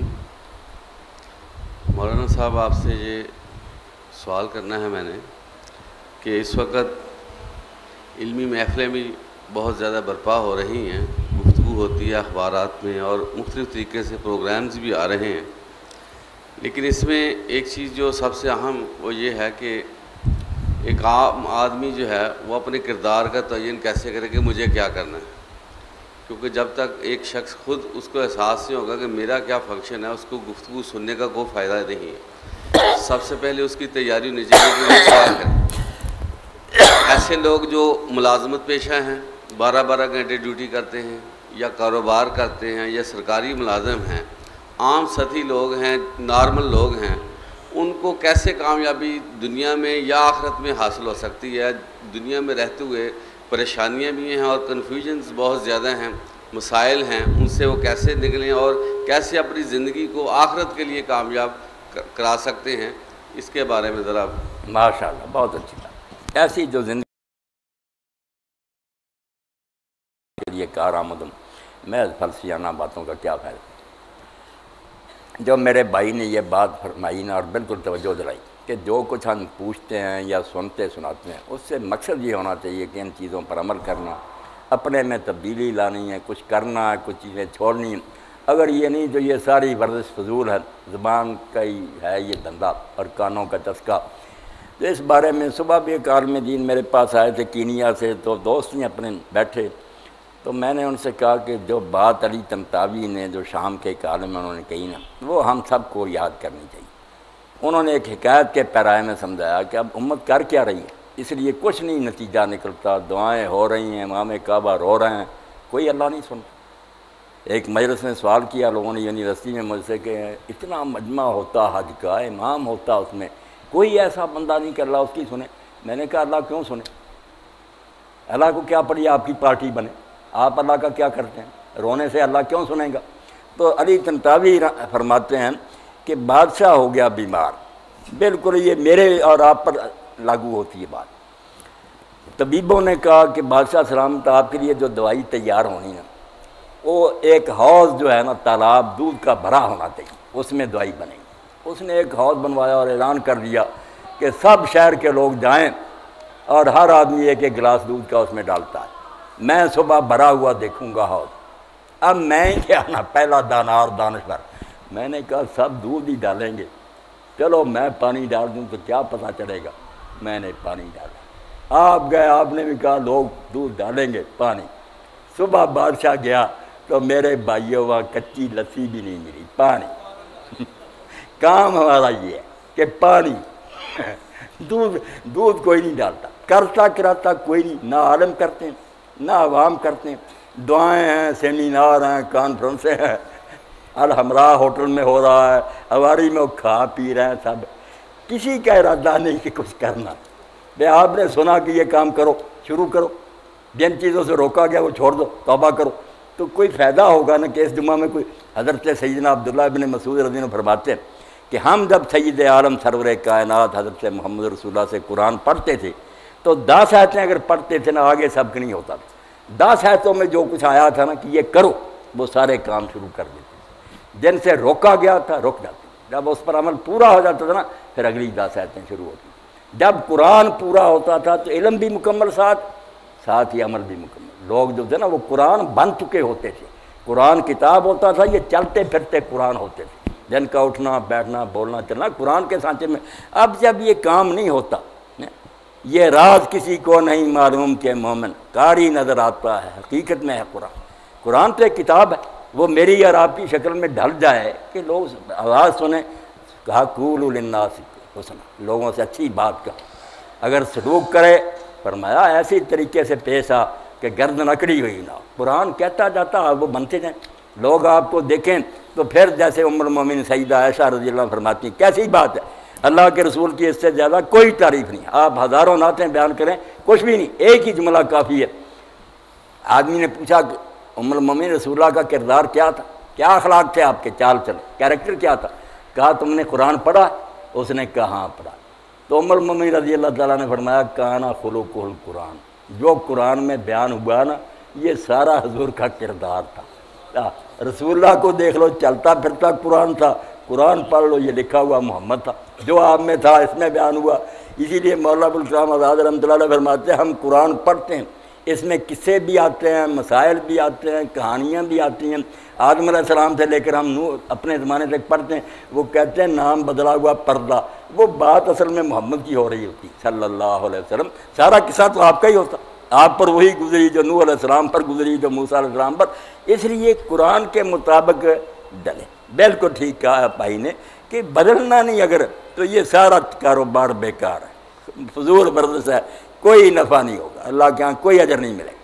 باقی جو ہے نا کہ ایک آدمی کس طرح گزارا کرے، تو پہلے بھی بات ہوئی کہ اللہ کا اصول اگر پوری جماعت، فرد کا معاملہ لگا، ایک آدمی تو تنہا تو رسول اللہ کے زمانے میں بھی تنگ ہو سکتا تھا، مگر اگر پوری جماعت انقلاب لے آئے نا، حکمران نیک ہو جائے، ملک کا دستور قرآن و سنت ہو جائے، امیر لوگ جو سمجھ لے کہ ہمارے مال ہمارے نہیں ہیں، امانت ہے، اور ہمارے بھائی جو تنگ رست ہیں ان کا حق ہے، ان تک ہم نے پہنچانا احسان نہیں، اپنی ضرورت سے جو زائد ہے ان کا ہے، یہ ڈیو ہے ان کا، اگر ہم نے نہ دیا تو جیسے قرضہ دبانے والا مجرم ہے، ہم اس طرح کے مجرم ہوں گے۔ تو وہاں ایسے لوگ پیدا ہو جائیں گے کہ پھر معاشرے میں کوئی شخص نہیں مرے گا۔ کس درین جہاں محتاج نے دین جہاں آ جاتا وہاں کوئی آدمی محتاج نہیں ہوگا، اس کی ضرورت گھر بیٹھے لوگ آ کر پوری کرتے ہیں۔ باقی جو ہیں حالات، سارا نظام بگڑا ہوا، یہاں قرآن مجید کی رہنمائی مدد کرتی ہے۔ ایسے زمانوں میں پیغمبر ہوئے کہ حکومت کفار کی تھی، یہ انقلاب نہیں لا سکے، وہاں پھر قرآن مجید نے کہا کہ بندہ مومن جو نا اس کو دین میں عقیدہ تقدیر پر ایمان رکھنا چاہیے کہ جو کچھ ہو رہا ہے نا اللہ کی نگاہ میں ہے، اللہ تو اس سے بے خبر نہیں ہے، وہ تیرے حالات کو جانتا ہے۔ اگر مشکلات میں تو مبتلا ہے نا تو یہ چند روزہ زندگی حوصلے اور صبر سے گزار، اپنی عزت رابرو نہ برباد کرنا۔ غیرت ہے بڑی چیز جہان تگ و دو میں، ایک کنگال بھی نہ ہو مگر خوددار ہو، کسی کے سامنے ہاتھ نہیں پھیلاتا۔ غیرت ہے بڑی چیز جہان تگ و دو میں، پہناتی ہے درویش کو تاج سرے دارا۔ ایک کنگال بھی بادشاہوں سے بڑھ سکتا ہے، جھکتا نہیں۔ ایک امیر ہو کر بھی کتے کی طرح ان کے پاؤں چاٹتا پھرے گا، وہ محتاج سمجھتا ہے۔ تو قرآن یہ کہہ دیتا اس کو اگر معاشرہ نہیں ٹھیک، یہ لوگ حقوق نہیں دیتے تو اپنی خودی برباد نہیں کرنی، وہ اللہ پر بھروسہ کر، جو رزق مل رہا ہے اس پر قناعت کر۔ اور تنگی بھی ہے تو میں آپ کے سامنے خواجہ نظام الدین اولیاء رحمۃ اللہ علیہ کا حوالہ دوں گا، دہلی میں ان کی بارگاہ محبوب الہی، تو بہت بڑے ولی، تو بادشاہوں کا بھی زمانہ تھا، بڑے بڑے بادشاہ چاہتے تھے کہ ہم سے کوئی یہ لیں، آپ نے کبھی نہیں ان سے کچھ مانگا۔ اور گھر میں حال یہ تھا، کبھی فاقہ ہو جاتا، کبھی روٹی ہوتی۔ اماں ہی تھی، وارث بہت ہو گئے، تو گھر میں حضرت خواجہ نظام الدین رحمۃ اللہ علیہ آتے، تو جس دن فاقہ ہوتا نا، اماں کا ایک محاورہ تھا، اس دن کہہ دیتی نظام الدین امروز مہمان خدا ہستیں، آج ہم خدا کے مہمان ہیں۔ آپ سمجھ جاتے کہ آج کھانے کو کچھ نہیں، اللہ کے مہمان۔ اور حالت یہ تھی کہ کئی دن جب مشکل لگاتار ملتا نا، آپ پھر کسی دن کہہ دیتے اماں دعا کرو اللہ کے مہمان بنے۔ یہ ایمان جب پیدا ہو جاتا نا، غریب رہ کر بھی آدمی پریشان نہیں ہوتا۔ اور اگر لاکھوں کروڑوں بھی آپ کے پاس آ جائے نا، قارون بن جائے آپ، اگر یہ قناعت نہیں، اللہ پر بھروسہ نہیں، تو یقین جانے یہی ڈپریشن اور بیماریاں اور پریشانیاں جان نہیں چھوڑیں گی۔ یہ اندر ہے علاج کہ آدمی سمجھے کہ میرا رزق اللہ کے ہاتھ میں، کوشش کرے پوری، اور مل جل کر معاشرے کو تبدیل کرنے کے لیے جہاد بھی کریں، بیٹھ نہ جائیں، سمجھیں کہ یہ ظالم تو دولت پر ہے نا قابض، یہ ہماری قسمت میں نہیں لکھا بھوکا، یہ ظالم نہیں صحیح بانٹ رہے۔ ہمیں چاہیے کہ مل کر ایسی صحیح اسلامی حکومت لائے جو ہمارا حق حضرت صدیق اکبر کی طرح زبردستی ان سے وصول کر ہمیں دے۔ اور ایسا وقت بھی آیا جب حضرت عمر رضی اللہ کا اگر زکوٰۃ سے مسئلہ حل نہ ہوا تو میں صرف زکوٰۃ پر نہیں رہوں گا، سب امیروں کی دولت ضبط کر کے سارے غریبوں میں برابر تقسیم کر دوں گا، میں امت کا سربراہ ہوں، یہ سب میرے بچے ہیں، کچھ بھوکے مرتے رہیں کچھ کھاتے رہیں، یہ نہیں ہوگا۔ اگر آرام سے دے دے ان کا حق بالکل ٹھیک ہے، ورنہ زکوٰۃ سے آگے بڑھ کر میں ساری دولت ضبط کر لوں گا اور غریبوں میں تقسیم کر دوں گا۔ اسلام جو میرے بھائی کہتا ہے نا، اس کے لیے ہم کوشش نہیں نہ کرتے۔ میں بیان کروں آپ سن لیں کیا ہوگا اگر کوئی تنظیمیں ہوں جو ایمانداری سے، جو تنظیمیں تھیں بھی، اب اس کو ثانیہ ہی کہنا چاہیے، وہ بھی سیاست کا شکار ہو گئی، 2-4 سیٹوں کے پیچھے پڑ گئی، وہ انقلاب والی بات وہ بھی چھوڑ بیٹھی۔ میں ان سب کا ساتھی رہا ہوں، مگر وہ بات جو ہے نا وہ خراب ہو گئی، ان کے پاس بھی کچھ نہیں رہا، امت ہو گئی مایوس کہ دینی جماعتوں نے بھی کچھ نہیں دیا۔ تو حقیقت میں حل یہی ہے کہ ہم سوچیں کہ جب تک معاشرہ تبدیل نہیں ہوتا محض مسائل سے بات نہیں بنے گی، اور اگر جب تک یہ وقت نہیں آتا ہمیں اپنی قناعت اور خودداری کو نہیں چھوڑنا چاہیے، غریبی میں بھی اللہ کی رضا پر راضی رہنا چاہیے، انشاءاللہ اس میں سکون نصیب ہوگا۔ جی، اگر ایک مسلمان جماعت سے رہ جائے اور گھر میں اکیلا فرض نماز پڑھے تو اسے تکبیر کہنی چاہیے یا نہیں؟ بہت عمدہ سوال ہے۔ یہ صرف جو جماعت سے رہ جائے اس کا نہیں ہے، میری بہنیں بھی سن رہی ہیں، آپ بھی سن لیں، اس مسئلے سے علم والے لوگ بھی غافل ہیں، حالانکہ یہ سارے مسئلوں میں نماز کسی شخص کو بے شک وہ جماعت سے پڑھے یا اکیلا پڑھے، فرض نماز بغیر تکبیر کہے نہیں پڑھنی چاہیے، کوئی بغیر تکبیر کہے نماز نہ پڑھے۔ ایسے تابعین بھی ہیں جو فتویٰ دیتے تھے اگر آپ لوگوں نے اقامت نہیں کی اور نماز پڑھ لی، نماز ہی نہیں ہوئی، دوبارہ پڑھیں۔ اقامت ضرور کہنی ہے، اور اذان بھی اگر کہہ رہے ہیں تو بہت اچھی بات، اونچی آواز سے کہنے کی ضرورت نہیں، اذان کے کلمے کہہ لیں، دعا کر لیں، بعد میں اقامت کہیں۔ اللہ کے رسول علیہ السلام نے فرمایا اللہ اس بکریاں چرانے والے پر خوش ہوتا ہے اور فرشتوں میں فخر کرتا ہے جو دور نکل گیا مدینہ شریف سے پہاڑوں میں، اور نماز کا وقت آیا تو اس نے نا پہاڑی پر اکیلے نے اذان کی، پھر اقامت کہہ کے نماز پڑھی، اللہ فرشتوں کی اتنی لمبی قطاریں اس کے پیچھے کھڑی کر دیتا ہے جو گنی نہیں جاتی، اور اگر وہ صرف اقامت کہے تو 2 فرشتوں کو پیچھے کھڑا کر دے۔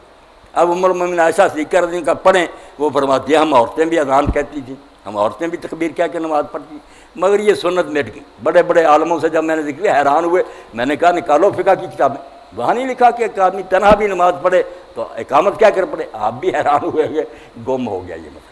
تو ہر شخص جو ہے نا اگر جماعت ملے تو ایک کی تکبیر ہی سب کے لیے کافی ہے، اگر رہ گئے بدقسمتی سے آپ اقامت پوری کہیں، انشاءاللہ 2 فرشتے تو پیچھے کھڑے ہو جائیں گے۔ جی خوش رکھے اللہ پاک، برکت۔ بسم اللہ الرحمن الرحیم۔ مولانا صاحب میں نے آپ سے یہ پوچھنا ہے کہ آج کل بعض بچوں میں خون کی ایسی بیماریاں ہوتی ہیں کہ وہ نہ تو دوائی سے آرام آتا ہے نہ ان کے لیے کوئی دعائیں ہیں، وہ بچے ایڑیاں رگڑ رگڑ کے مر جاتے ہیں۔ تو اللہ تعالیٰ نے جو انسانوں سے شفا کا وعدہ کیا ہے ان بچوں کے لیے خانہ کعبہ میں بھی دعا کی گئی، مسجد نبوی میں بھی دعا کی گئی۔ مثلا ایک بیماری ہے تھیلیسیمیا، اس میں بچوں کو ہر 10 دن بعد بلڈ لگتا ہے اور ان کی زندگی کا انحصار اسی پہ ہے۔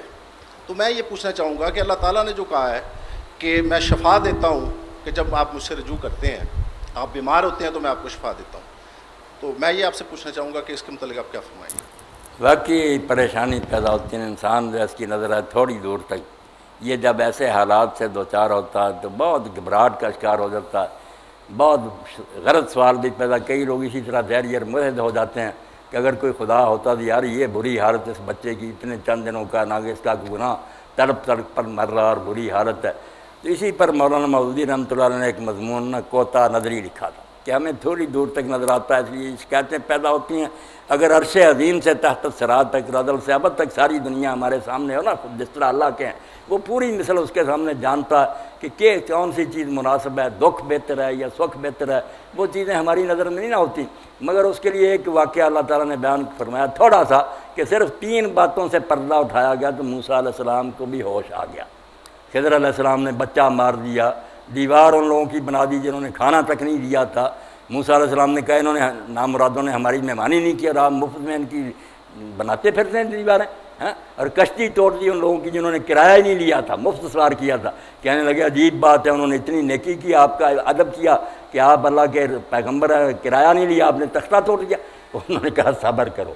بعد میں جب بتایا کہ طے میں یہ ہے، اوپر سے یہ چیزیں بری نظر آ رہی، موسیٰ علیہ السلام نے کہا واقعی جو اللہ کرتا بہتر ہے۔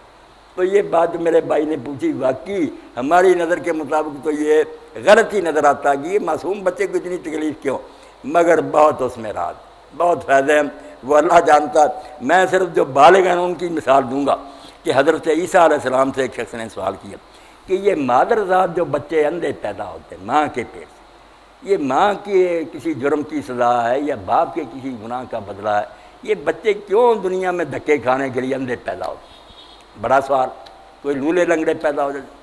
تو عیسیٰ علیہ السلام نے جو بات کہی وہ سونے کے حرفوں سے لکھنے کی قابل، پیغمبر ہی یہ کہہ سکتا تھا۔ آپ نے فرمایا یہ ساری جو ہے نا ظاہری تکلیفیں نظر آتی ہیں، مگر اس سے جو ایک بہت بڑا کام اللہ لیتا ہے نا، وہ آپ لوگوں کی نظر میں نہیں ہے۔ وہ کیا ہے؟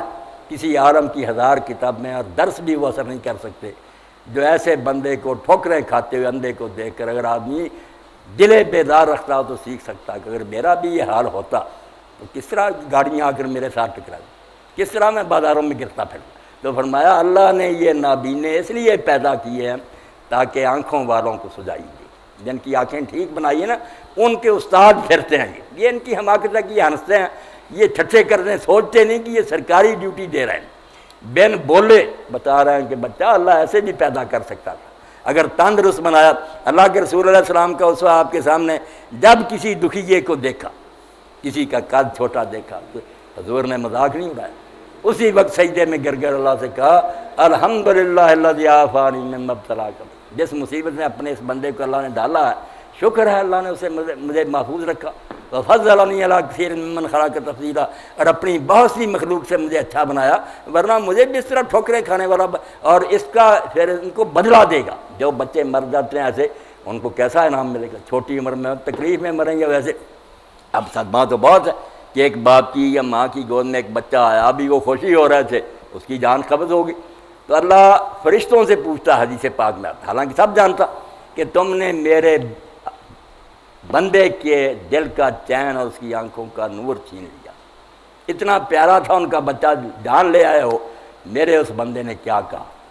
اللہ فرشتوں سے کہنا چاہتا کہ جن پر تم نے کہا نا فساد کریں گے، ٹھیک ہے فساد والے ہی پیدا ہوئے، جہنم میں جائیں گے، مگر ایسے بندوں کا ذکر کرو۔ کبھی جبریل اور میکائیل نے یہ امتحان دیا کہ بچے کی جان تم قبض کر آئے، اس کی آنکھوں کا نور چھین لائے، اس کے دل کا چین، کیا میرے بندے نے کہا؟ تو فرشتے کہتے ہیں اللہ اس نے الحمدللہ کہا، گلہ نہیں کیا، انہوں نے اس نے کہا میرا رب شکر ہے۔ اللہ تعالیٰ فرماتا جنت میں ایک محل بنا دو اور اس کا نام بیت الحمد رکھ دو، میں اس کو الاٹ کروں گا۔ ایسی مصیبت کے وقت بھی دل میں گلہ نہیں پیدا ہوا اور تو نے کہا جو اللہ کرتا ٹھیک۔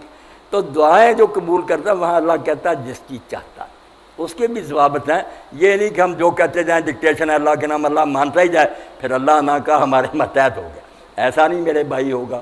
ہم دعا کریں گے، ہمیں حکم ہی ہوگا کہ تم مانگتے جاؤ، معاملہ اللہ اس فائل پر لکھے گا، 3 کاموں میں سے ایک کام ہوگا ضرور، دعا رائے گا نہیں جائے گی، آپ کے منہ سے نکلی اس وقت ہے جب قبول ہونی، یہ پلے باندھے، اگر قبول نہ ہونا ہوتا اس کا زبان سے ہی نہ نکلنے دیتا۔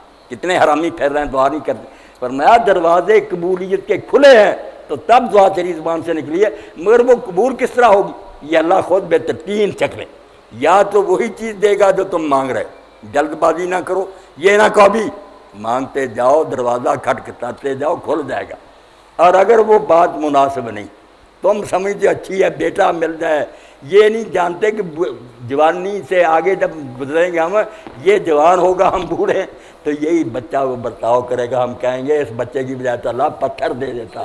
میں نے باپوں کو سنا تو فرمایا کہ رو گے، پھر تم چھوڑو کون سی چیز، اس کی بجائے میں کوئی بہتر چیز دے دوں گا، یا کوئی مصیبت جو قسمت میں لکھی ہے وہ ٹال دوں گا۔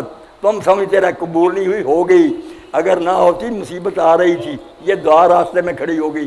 اور تیسرا فرمایا اگر اس دنیا میں منظور نہیں، قربان جائیں اللہ کی رحمت کے اور اللہ کے رسول کے ارشادات کے، فرمایا بے فکر ہو جا، اللہ فائل میں رکھ لیتا ہے، قیامت کا دن آئے گا کہے گا دنیا میں قبول کرنی نہیں مناسب تھی، وہ پڑی ہے پینڈنگ، یہ جنت ہے، جو اس کی نعمت ہے اس دعا کے بدلے چاہتے لے لو۔ تو جن کی یہاں مانی گئی نا، یہ سارے پچھتائیں گے کہ نہ وہاں مانی جاتی، یہاں کے لیے پڑی ہوتی تو آج مزے کرتے، وہ کیا تھی دنیا کی فانی۔ تو آپ بے فکر ہو جائیں، اللہ رحیم ہے، حکیم ہے، مہربان۔ ماں باپ کو بچے کی تکلیف سے اس طرح دکھ ہوتا، وہ رحم الرحیم، وہ کیوں نہیں محسوس کرتا، وہ تو سارے علم کا مالک، مگر اس مصیبت میں بھی کوئی بلا ہوتا، کبھی کڑوی دوائی بھی فائدہ دیتی ہے، کبھی میٹھا شربت دیتا۔ تو یہ بیماریاں مصیبتیں کڑوے گھونٹ ہیں شفا، مگر یہ پیتا کوئی نیک بندہ ہے۔ اسی لیے نیک لوگوں نے کہا تم تو یار نعمتیں ڈھونڈتے ہو، ہم تو اللہ کی طرف سے مصیبتیں آتی ہیں تو استقبال کرتے ہیں کہ اللہ خوش ہوا تو پیاروں کی طرح چھیڑا نا، یار کا تیر یار کی طرف آیا، مگر یہ عارف مانتا جو اللہ کو پہچانتا، بیوقوف تو رونے لگتا، مصیبت بھی نہیں چلتی، گناہ اپنے پلے پا لے، اگر وہ مانے سبحان اللہ جو تو کر رہا پاک، تو نہیں غلط کرتا، تو مصیبت ٹلے نہ ٹلے سکون ملے گا، اور اس کے عوض جو ہوگا کیسے ہیں امیر المومنین عمر ابن خطاب رضی اللہ تعالیٰ فرماتے ہیں یار میں صبح کے وقت اٹھوں نا، بیمار ہوں یا تندرست، مجھے کوئی کبھی پریشانی نہیں، بیماری بھی مجھے اتنی پیاری ہے جتنی تندرستی، کیونکہ میں نہیں جانتا کہ ان دونوں میں سے میرے لیے کون سی ہے بہتر ہے، وہ زیادہ بہتر جانتا۔ اور ساتھ ہی کہتے تھے کہ ہر مصیبت میں مجھے 3 نعمتیں نظر آتی ہیں، پلے باندھو، ایک مصیبت کیا، ایک نعمت کیا، فرماتا میں حضرت عمر نے فرماتے میں ایسا کہتا ہوں کہ مصیبت دنیاوی ہے، مادی، دین میرا بچا ہوا ہے، ایک انعام تو یہ۔ دوسرا فرمایا میں دیکھتا ہوں کہ اس سے بڑی مصیبت بھی آ سکتی تھی، الحمدللہ چھوٹا ایکسیڈنٹ ہوا، اس سے بڑا ہو جاتا پھر کیا بگاڑ لیتا۔ اور تیسرا فرمایا جب ثواب دیکھتا ہوں نا، انما یوفی الصابرون اجرهم بغیر حساب، مرتے دم تک بھی اگر دکھی رہوں گا چند روزہ بات ہے، جس کے بدلے میں اللہ ان گنت ثواب دے گا جو کسی کمپیوٹر میں، یہ ہیں حضرت عمر رضی اللہ تعالیٰ۔ اس لیے اللہ کی ہر شے میں رحمت کو پہچانو، وہ ظلم نہیں کرتا، کیوں ظلم کرے گا؟ بغیر ٹیکا بھی کبھی لگانا پڑتا ہے، ڈاکٹروں کو آپریشن بھی کرنا پڑتا، وہ بہتری کے لیے کرتا۔ جی ضروری سو جو لوگ دین سجناس وغیرہ کا کاروبار کرتے ہیں ان کو کتنے دن اور کتنی مقدار میں ذخیرہ کرنے کا حکم؟ ماشاء اللہ۔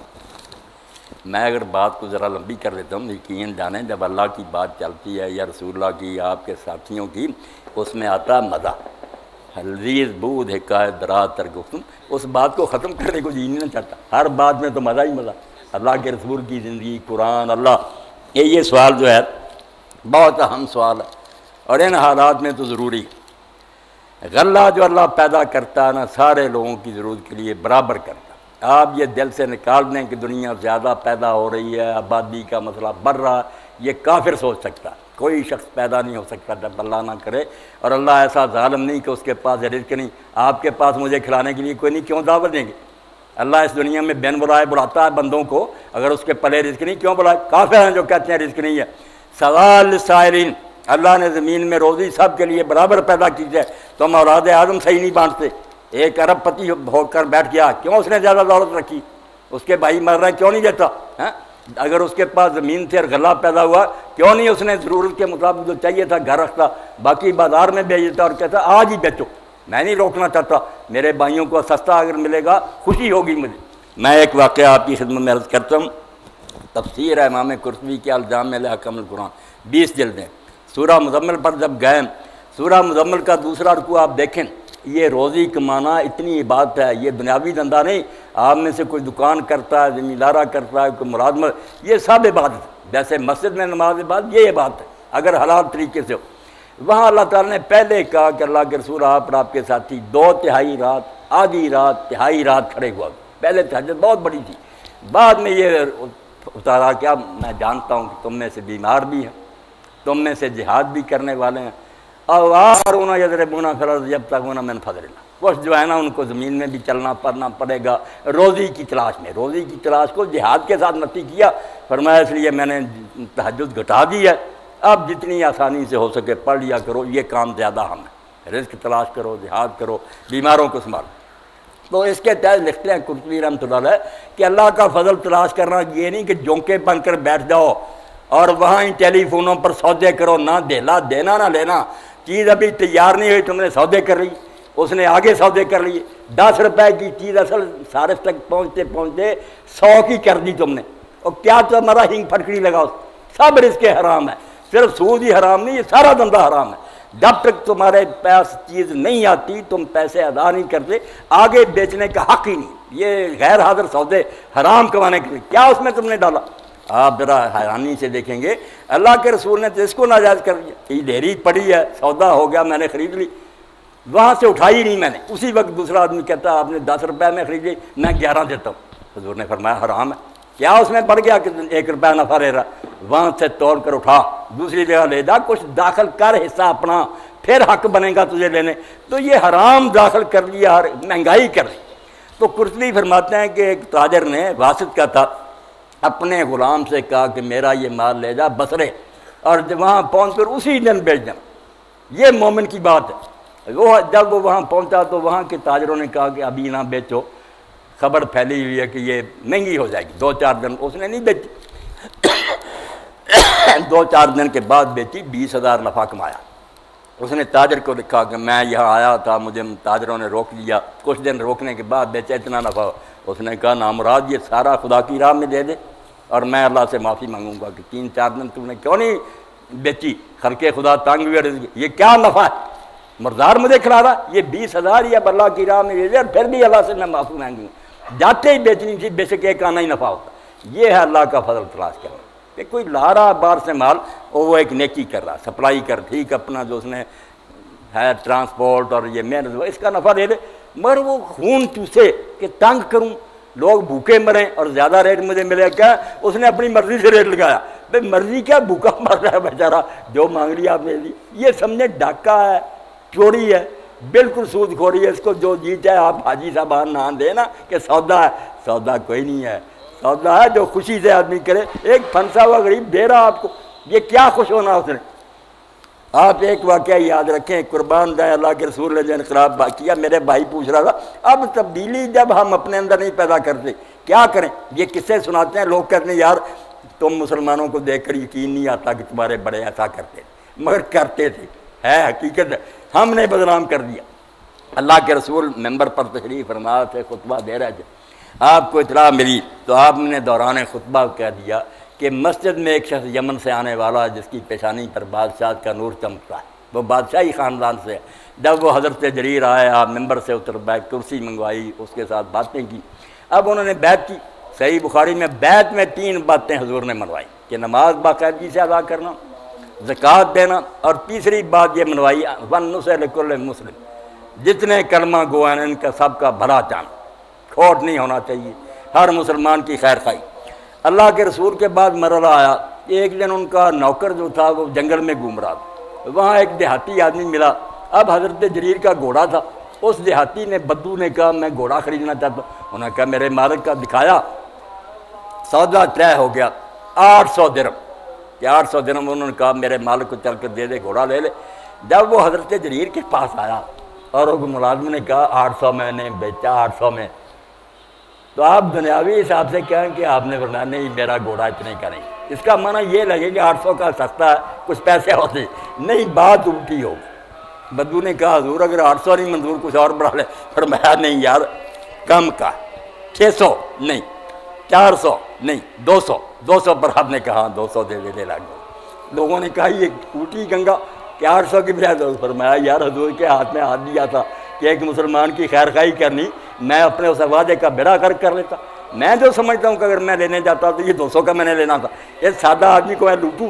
اس لیے میرے بھائی یہ کاروبار نہ کہ نہ تجارت، نہ رزق حلال، نہ عمرے، نہ حج، سب حرام ہے، ڈاکو ہیں اکٹھے ہوئے، مولویوں کو کچھ دے دیتے ہیں، وہ حاجی صاحبان کو شاباش دیتے ہیں، برکت کوئی ہے خدا کی۔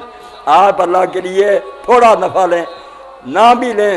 امام غزالی رحمۃ اللہ علیہ فرماتے ہیں کئی نیک لوگوں نے دکانیں کھولی تھی کہ اگر نقد پیسے غریب کسی کو دینا اس کی عزت نفس مجروح نہیں لیتا، انہوں نے کہہ دیا ادھار دینا، اور اپنے منشیوں کو کہہ دیا مانگنے نہیں جانا۔ میں نے یار یہ لینے کے لیے نہیں دکان کھولی، بہانہ بنایا کہ چلو سودا لے جائیں، اس بہانے میں خیرات کرنا چاہتا ہوں، ویسے نہیں انہوں نے لینا۔ اس بات کیا کرے، جو اسلام تھا وہ میرے پلے بھی آ، وہ ہے کتابوں میں، مسلمان چلے گئے قبروں میں، رو رہا ہے کہ یہ دین تھا، دین ہوتا تو حالت یہ نہ ہوتی کہ یہود ہمیں جوتیاں مارن۔ اب کہتے ہیں کارٹون بن گئے، وہ کارٹون سے بننے تھے۔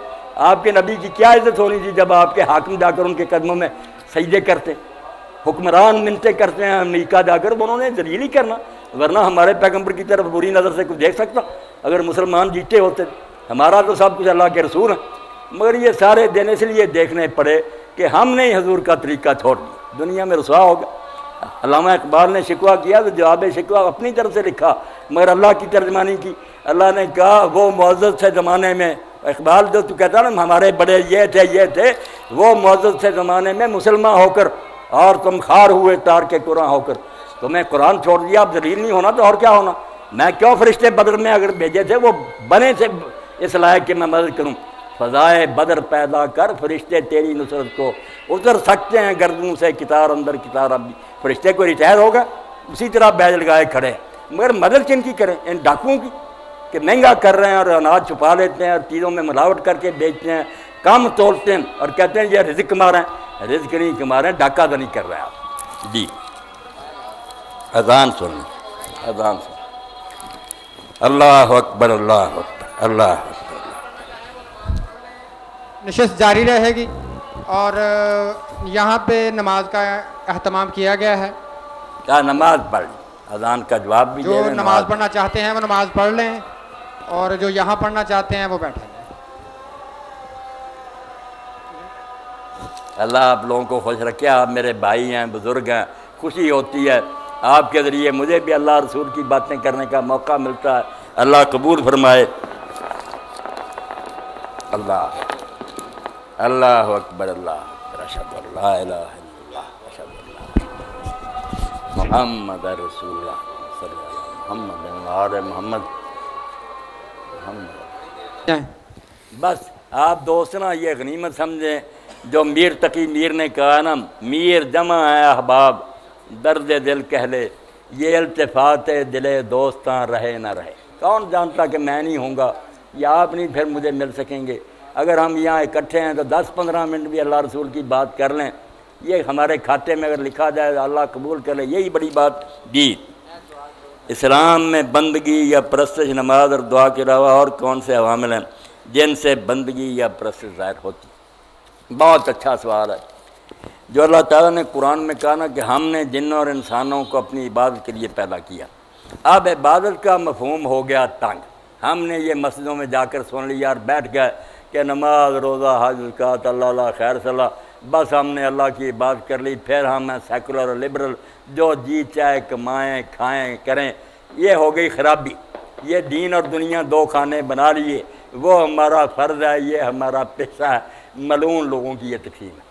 آپ کی پوری زندگی عبادت ہے، غلامی۔ عبادت کا کیا معنی؟ غلامی۔ آپ ہر وقت غلام ہیں، بچوں میں بیٹھے ہوئے بھی غلام ہیں، ان قوانین کے پابند ہیں جو اللہ نے اتارے۔ جس طرح وضو نماز کے بارے میں آپ پوچھتے ہیں کہ یہ کروں گا وضو رہے گا، اسی طرح پوچھیں کہ یہ کام کروں گا میرا نکاح قائم رہے گا، اس طرح میں تجارت کروں میری دکان حلال رہے گی۔ آپ کسی وقت آزاد نہیں۔ ایک لمحہ بھی آپ نے کسی گھڑی سوچ لیا کہ میں اپنی مرضی کروں گا، آپ کی بندگی اور غلامی ختم۔ آپ تو طاغوت اور سرکش ہو گئے، اللہ تعالیٰ کے مقابلے میں باغی بن گئے۔ اس لیے عبادت کا دائرہ وسیع کر لیں، 24 گھنٹے آپ خدا کی عبادت میں ہیں۔ میں نے جیسے عرض کیا، حلال کما کر بچوں کے منہ میں دیتے ہیں وہ بھی صدقہ لکھا جاتا، اور ایک شخص نماز مسجد میں پڑھتا ہے، ہو سکتا ہے وہ مشرک اور بے دین لکھا جائے کہ صرف لوگوں کو دکھانے کے لیے جاتا ہے، ڈھونگ رچایا ہوا کہ لوگوں کو لوٹوں، وہ بھی شرک کر رہا۔ یہاں یہ تقسیم نہیں کہ مسجد الگ ہے گھر الگ ہے، نیت کا معاملہ کہ آپ جو کام اللہ کے قانون کے مطابق نیک نیت سے کریں گے، وہ آپ کا اپنی بیوی کے ساتھ تعلق جو ہے اس کو بھی حضور نے صدقہ قرار دیا۔ حضرت ابو ذر نے کہا اللہ کے رسول یہ دنیاوی دھندا کہ آدمی یہ کام کرے، بات فرمایا ابو ذر اگر یہ خواہش حرام سے پوری کرتا تو گناہ ہوتا؟ کہا ہاں۔ تو جب حرام کو چھوڑا اور کہا جو اللہ نے میرے لیے حلال کیا ہے میں اس بیوی کے پاس جاؤں گا، اللہ کیوں صدقہ نہ لکھے گا؟ آپ کا تو یہ کام بھی صدقہ۔ یہاں دین دنیا کوئی الگ نہیں، صرف یہ ہے کہ آپ کام اپنی مرضی سے کر رہے ہیں یا اللہ کے حکم کو مان کر۔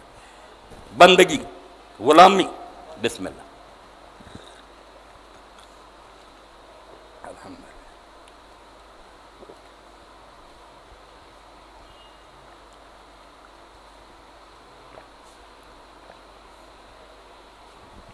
الحمدللہ۔ چھوٹے چھوٹے قضاء العمری نمازوں کی شرعی حقیقت یہ قضاء العمری لوگوں نے ایک ایجاد کی ہے کہ جو بالغ ہونے کے بعد نمازیں چھوٹ گئی ہیں نا، اب اگر توبہ نصیب ہو گئی اور اللہ کی طرف آ گئے تو کہتے ہیں وہ پچھلی پڑھنی چاہیے۔ اب وہ کام ہے بڑا خراب کہ کئی سالوں کی ہیں، بعضوں کی عمر ہی گزر گئی، بڑھاپے میں ہوش آئی، تو اب قضاء العمری کا سوچتے ہیں۔ اس کے لیے پھر ایک ہیلا گاڑ لیا بعض لوگوں نے، اس کو بھی قضاء العمری کہتے ہیں کہ رمضان شریف کا آخری جمعہ ہو نا اس دن پھر 20 رکھتے ہیں پڑھتے ہیں، 17 رکھتے ہیں فرضوں کی، 3 وطر، اور کہتے ہیں 5 نمازوں کی بھی ہم نے 17 پڑھ لی، 3 وطر بھی، یہ عمر بھر کی نمازیں قضا ہوگی۔ فراڈ ہے، بالکل دھوکہ، ایسی قضاء عمری کوئی نہیں۔ یا تو آپ پوری پڑھیں جیسے امام کہتے ہیں، بہت امام کہتے ہیں پوری شروع کر دیں آج سے، بے شک اگلے دن ہی مر جائیں اللہ مان لے گا کہ اس نے یار کمی پوری کرنی شروع کر لی، صرف فرض ہی پڑھنے اور کچھ نہیں پڑھنا، 2 فجر، 4 ظہر، 4 عصر، 3 مغرب، 4 عشاء، ہر نماز کے ساتھ۔ اور اگر اور آسان کرنا تو امام شافعی رحمۃ اللہ والی بات کہ آپ سنتیں چھوڑ دیں، آپ وطر چھوڑ دیں، یہ ساری بات کی باتیں ہیں جب فرض پورے ہو جائیں گے۔ جو نماز شروع کریں نا اس کے ساتھ جو سنتے ہیں وہ سنتے سمجھ کر نہ پڑھیں۔ 4 ظہر سے پہلے پڑھتے فرمایا نیت کر لو کہ جو ظہر چھوٹی تھی نا کوئی وہ پڑھ رہا، ہر نماز کے ساتھ ایک ایک پڑھنی شروع کر دو۔ جب تسلی ہو جائے گی نا 8-10 سال میں کہ اب کچھ بڑھ ہی گئی ہوں گی، کم نہیں رہی، چھوڑ دینا۔ یہ قضاء عمری صحیح اگر کرنی، اور بہتر بات ہے ابن تیمیہ رحمۃ اللہ علیہ کی، ابن حزم کی، کہ جو گزر گئی نا اللہ اتنا سخت گیر نہیں، نہ وہ سود لیتا ہے، چلو جو گزر گئی، بے شک آج بوڑھے ہو گئی تمہیں، آج سے نماز نہ چھوڑو، پکے ہو جو پچھلا کھاتا تھا، کوئی قضاء عمری کی ضرورت نہیں، اللہ معاف کرنے والا۔ بڑے بڑے نیک لوگوں نے کہا یہ بات ٹھیک ہے، کیوں پڑھنی ہے پچھلی، خیر ہے جی فرمائے۔ نہیں کر لینے دیں، کر لینے تھوڑا سا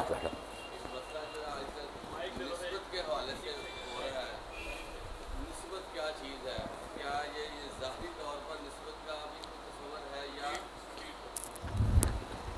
نسبت کے حوالے سے میں بات کرنا چاہتا ہوں کہ عام طور پر نسبت جو ہے ایک بہت عام ٹرم ہو چکی ہے، اور نسبت کے حوالے سے جو ہے وہ کچھ ظاہری طور پر رکھا جا رہا ہے کہ یہ چیز کر لیجئے تو اس سے نسبت قائم ہو جاتی ہے۔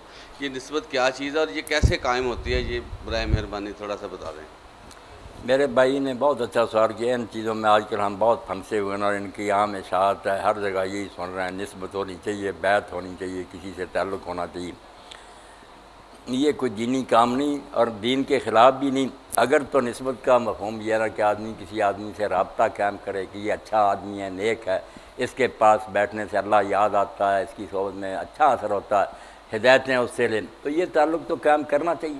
کسی عالم دین اور نیک سے رابطہ ہونا چاہیے، جس کو بھی آپ اچھا سمجھیں، اس سے رہنمائی لیں، اس کے پاس بیٹھیں، اس کی گفتگو سنیں، آپ میں تبدیلی آ جائے۔ اس کو نسبت کہہ لیں، پیری مریدی جو جی چاہے کریں، دین نہیں، مگر یہ عام عقل کی بات ہے کہ آخر کسی علم والے کے ساتھ ہی آپ جڑے رہیں گے تو اس بات کے بارے میں سیکھیں گے نا، ورنہ کوئی فن بھی بغیر استاد کے تو نہیں آتا۔ اس لحاظ سے تو نسبت ٹھیک ہے، مگر جیسا عام تصور ہے نا کہ لوگ سمجھتے ہیں بس ایک کے ساتھ جڑ جاؤ، پھر بے شک تم کچھ ہو نا، وہ لے جائے گا، انجن کھینچ کر لے جائے گا ڈبوں کو، یہ بات غلط ہے۔ یہ تو نبی بھی نہیں کر سکتا کہ امت کام نہ کرے تو لے جائے، سب اپنے کیے کو بھگتیں گے، کسی پیر بیچارے کی کیا مجال ہے۔ اس طرح اگر لے جاتے کشتی میں سوار کے نسبت سے تو حضرت نوح علیہ السلام کے بیٹے کی نسبت تو صحیح تھی نا، ان کا تو اپنا بیٹا تھا، ابراہیم علیہ السلام کا سکا باپ تھا، نہیں پیدا ہوا۔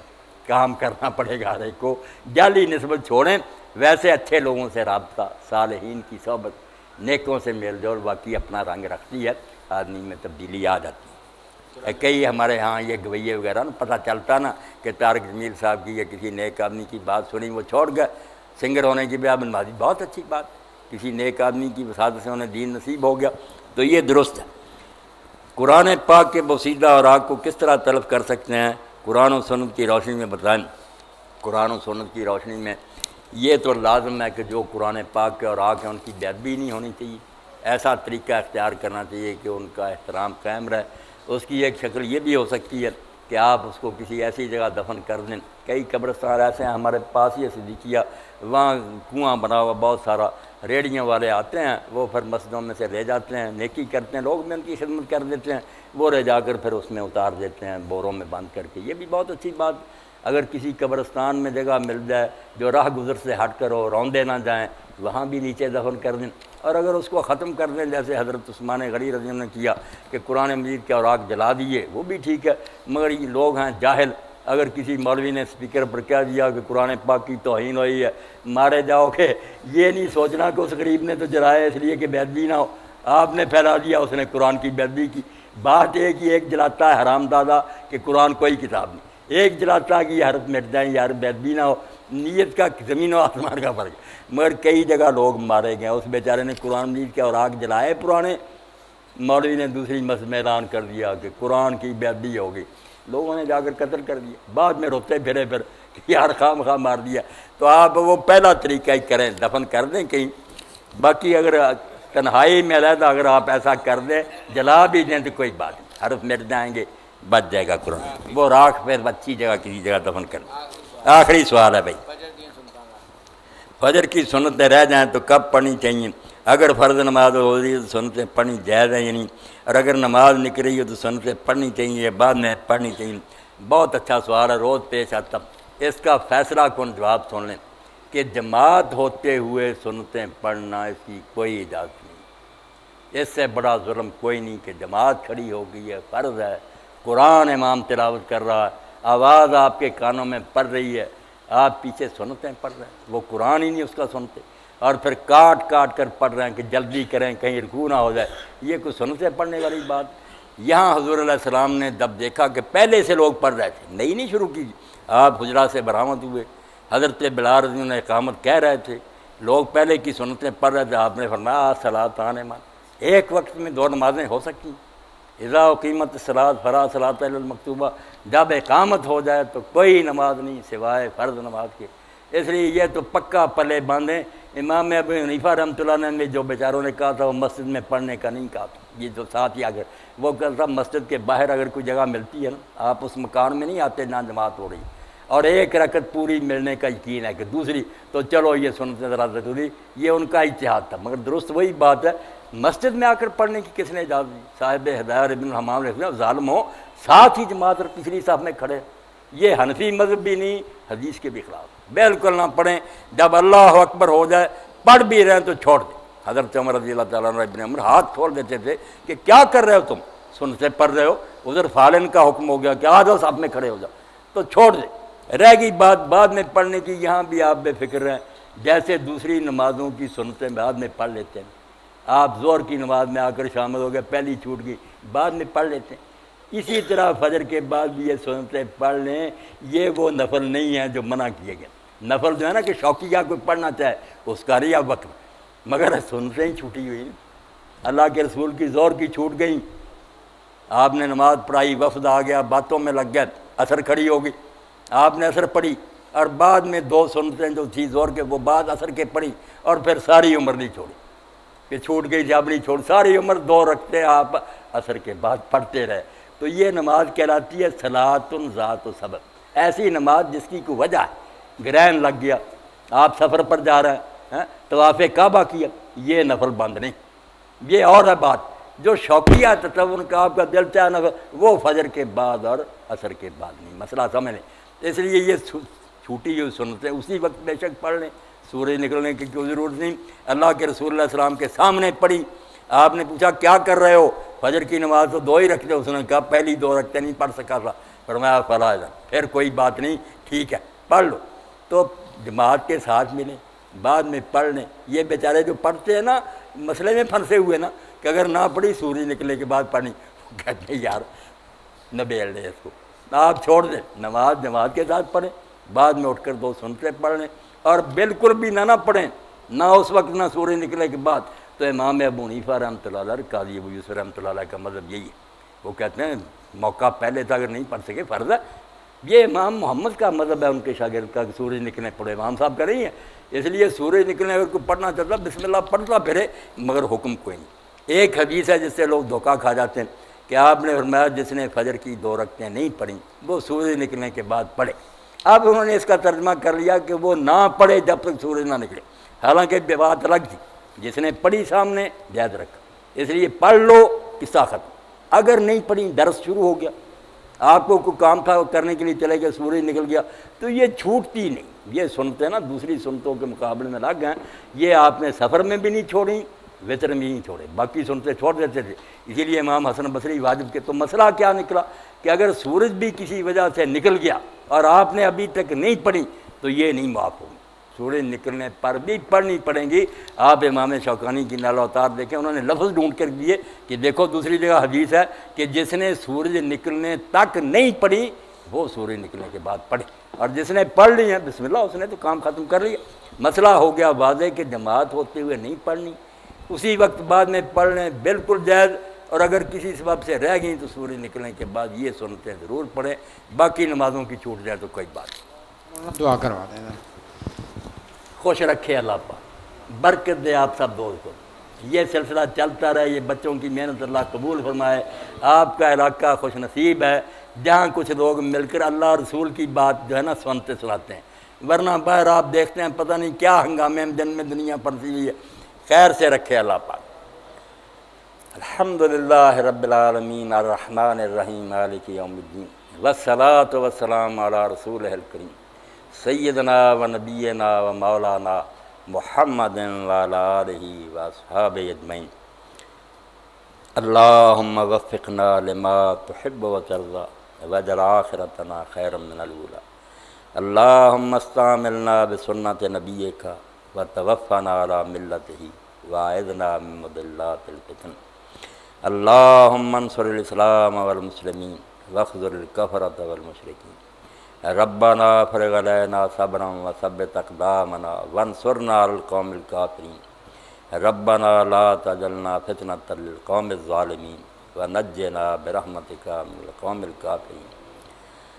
ربنا آتنا فی الدنیا حسنة وفی الآخرة حسنة وقنا عذاب النار۔ ربنا هب لنا من ازواجنا وذرياتنا قرة اعين واجعلنا للمتقين اماما۔ ربنا اغفر لی ولوالدی وللمؤمنین یوم یقوم الحساب وصلی اللہ تعالی علی عبد اللہ ورسولہ خاتم النبیین سیدنا محمد وآلہ واصحابہ اجمعین آمین یا رب العالمین۔ خوش رکھے اللہ پاک، تندرستی دے، برکت دے۔